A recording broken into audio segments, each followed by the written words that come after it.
lebih ke mungkin saya kaget sih kalau kayak di India itu kan lalu lintas saya tuh walaupun saya udah bisa di Jakarta dengan yang macet orang agak sembarangan, tapi kalau di sini menurut saya tuh bikin kaget karena klaksonnya itu loh.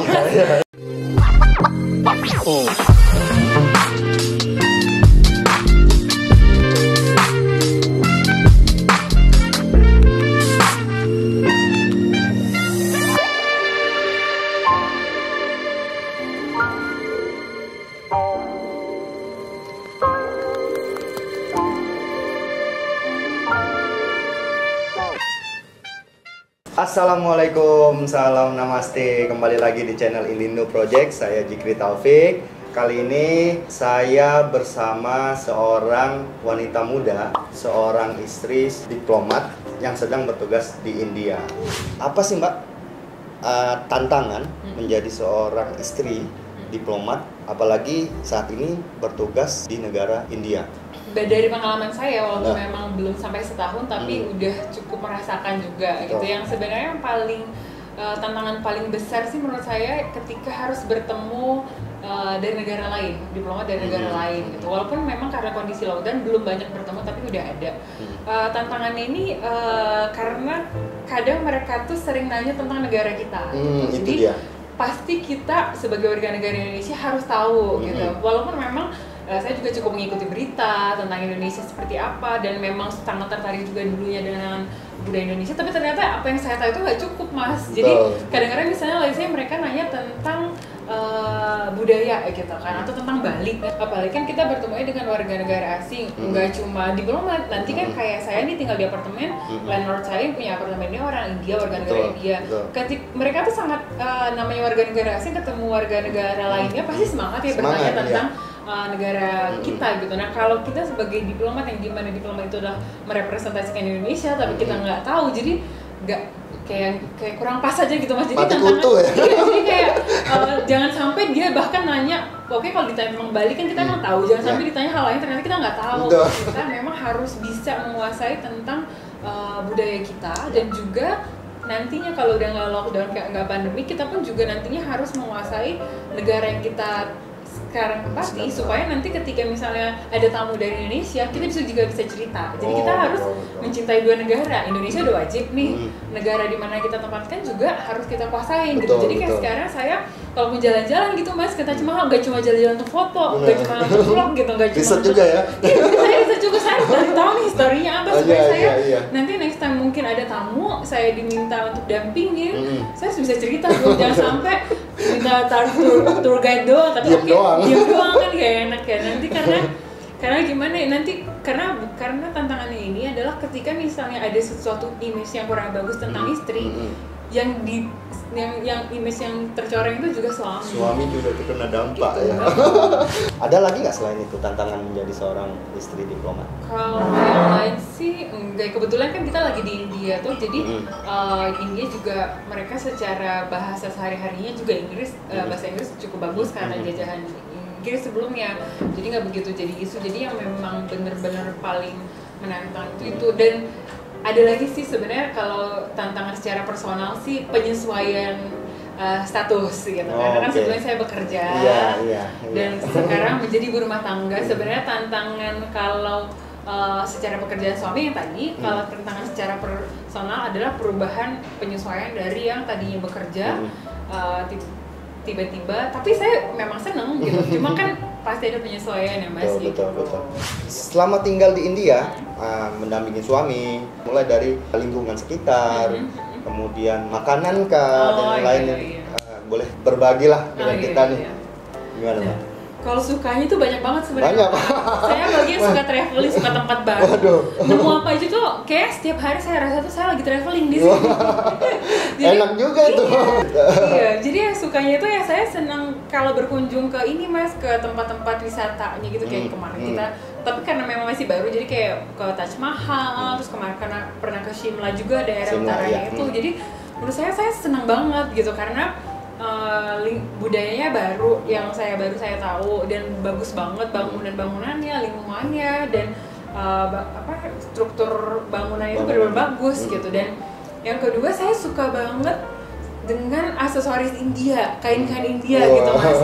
Waduh, untuk cewek-cewek yang suka banget aksesoris itu tuh, aduh India tuh cantik banget ya, indah banget. Sudah pas banget tuh. Bener. Jadi kainnya itu kalau dulu kan ngelihat sari itu dipakai oleh artis-artis Bollywood aja. Iya. Tapi ketika saya di sini dan ada acara-acara ibu-ibu istri diplomat lainnya juga kita ada dress code pakai sari, akhirnya saya juga jadi pakai sari. Itu tuh saya seneng banget, bener-bener apa ya? Mungkin kayak kita bangga pakai batik, terus kayak kita sekarang itu mungkin kita pakai yang baru, yang unik, khas dengan dari satu negara tapi yang beda gitu, dan itu kayaknya bener bagus, aksesorisnya juga bagus, itu yang menarik banget. Terus yang ketiga belum banyak saya eksplor sih tentang kuliner. Sebenarnya saya penasaran banget Mas, cuma memang kan katanya harus hati-hati nih milih-milihnya makanan karena saya baru, takutnya perutnya kaget. Biasanya jadi, gitu ya, kenalan dulu, pelan-pelan. Bener. Ya. Gitu, jadi senang untuk kulinernya, saya juga senang karena kan nyoba makanan baru ya. Jadi itu senang banget. Iya. Mbak Indah sudah cerita tentang suka citanya tinggal di India, dan kita pengen tahu nih, pasti ada dukanya juga. Ya, kira-kira apa sih dukanya? Kalau duka mungkin bukan dibilang duka ya, mungkin ada ya plus minus lah ya kalau dalam satu negara betul. Tapi itu juga ya namanya penyesuaian. Lebih ke mungkin saya kaget sih kalau kayak di India itu kan lalu lintas saya tuh, walaupun saya udah bisa di Jakarta dengan yang macet orang agak sembarangan, tapi kalau di sini menurut saya tuh bikin kaget karena klakson-klaksonnya itu loh Mas. Iya. Jadi di sini tuh kan klaksonnya bener-bener kayak itu jadi powerful banget. Makin gede klaksonnya makin hebat tuh di jalan. Betul. Itu terus intonasi ngomong beberapa orang tuh mereka tuh kenceng banget. Walaupun saya orang Batak nih Mas dari Medan, tapi mungkin kan udah lama di Bandung, jadi kalau denger kayak gitu kayak kok dia galak banget gitu. Kok galak banget, tapi ternyata emang begitu cara ngomongnya. Jadi ya lama-lama emang tapi itu awal doang kaget, tapi ya kesini-sini oh yaudah emang begitu gitu. Kalau ada yang misal di jalan yang kalau di Indonesia kan suka ada itu bercanda-bercanda, nanti signnya ke kanan, taunya beloknya ke kiri. Nah di sini tuh kan banyak banget tuh kita temuin kayak gitu. Itu lebih ke kaget deh. Tapi kaget ya, betul.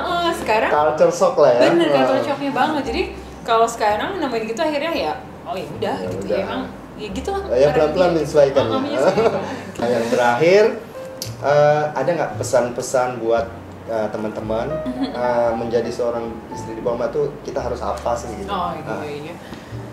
Ya mungkin walaupun mungkin saya masih baru, mungkin banyak banget, bukan mungkin ya, banyak banget ibu-ibu di sana yang udah punya pengalaman lebih banyak sebenarnya. Saya mungkin belum ada apa-apanya, tapi dari apa yang saya pelajari, apa pengalaman saya untuk menjadi seorang istri dari seorang diplomat itu tuh sebenarnya mungkin kelihatan orang banyak yang seru-serunya, memang bener seru banget, tapi tantangannya justru ada juga karena menyangkut nama baik suami juga. Nah saran saya sih lebih ke kalau memang punya calon ataupun pengen punya suami diplomat, ini lebih ke banyak improve diri, baik itu dari cara kita berbicara, kemampuan berbahasa, dan juga kemudian bagaimana menyesuaikan diri dengan orang lain. Betul. Karena change ability kita harus bagus gitu, kita harus bisa berubah kayak kata Mas tadi, jadi harus bisa menyesuaikan gitu dengan perubahan gitu, karena nanti kalau kita menemukan orang dengan karakter yang berbeda itu harus siap dengan itu, belum lagi ketemu di orang dengan warga negara lain, belum lagi dengan budaya yang berbeda gitu. Jadi tapi mungkin kalau teman-teman udah suka sebelumnya traveling ataupun senang bertemu dengan banyak orang, mungkin akan lebih menikmati. Mungkin saya termasuk yang sangat menikmati. Jadi kalau orang yang nanya, banyak yang nanya tuh Mas, gimana di sana, pada khawatir, enggak seru banget gitu. Karena saya senang suka tantangan juga gitu. Bagian suka tantangan itu cocok banget, dan yang suka traveling juga banget karena jadi paket lengkap gitu Mas. Jadi paket lengkap mendampingi suami, dan juga traveling, dan juga improve diri. Improve itu akhirnya jadi sejalan dengan waktu, kita jadi improve diri. Dan juga ini untuk kalau punya kesempatan dan dikasih Tuhan nih jodohnya diplomat, ketika kita ikut penempatan itu waktu kita juga untuk improve diri juga saat penempatan, karena kita mau nggak mau dan juga punya kesempatan juga untuk bisa banyak belajar. Lingkungan ngajarin kita banyak hal, dan juga kayak di India kita mau ikut short course apa aja tuh banyak gitu, dan di negara-negara lain juga kayak gitu. Luar biasa. Itu pesannya ya. Jadi yang pertama tadi improve lah ya, meningkatkan diri menjadi lebih baik. Yang kedua juga harus siap berubah. Betul. Bener gitu ya. Oke. Jadi menjadi seorang istri diplomat itu memang tidak semudah yang dibayangkan ya, Mbak. Tapi seru, Mas. Tapi seru. Nggak semua dibayangkan, jangan sampai jadi bikin takut sih. Nggak semua dibayangkan, lebih ke supaya mengantisipasi, mempersiapkan diri. Betul, tapi banyak juga yang menganggap itu menjadi istri diplomat itu hidup dengan kemewahan gitu. Banyak juga yang menganggap seperti itu. Tapi banyak juga yang menuntut pengorbanan yang besar. Nah, termasuk tadi yang agak sulit sih menurut saya itu bagaimana kita berubah dari kebiasaan yang ada menjadi ya untuk mengikuti atau mendukung penugasan suami. Nah, seperti itu. Mbak, terima kasih banyak sudah bersedia kami tanya-tanya tentang kehidupan seorang istri diplomat. Terima kasih, sehat terus. Ya, semoga bermanfaat. Iya, terima kasih sudah menonton video ini. Semoga bermanfaat bagi kalian semua. Sampai jumpa. Bye bye.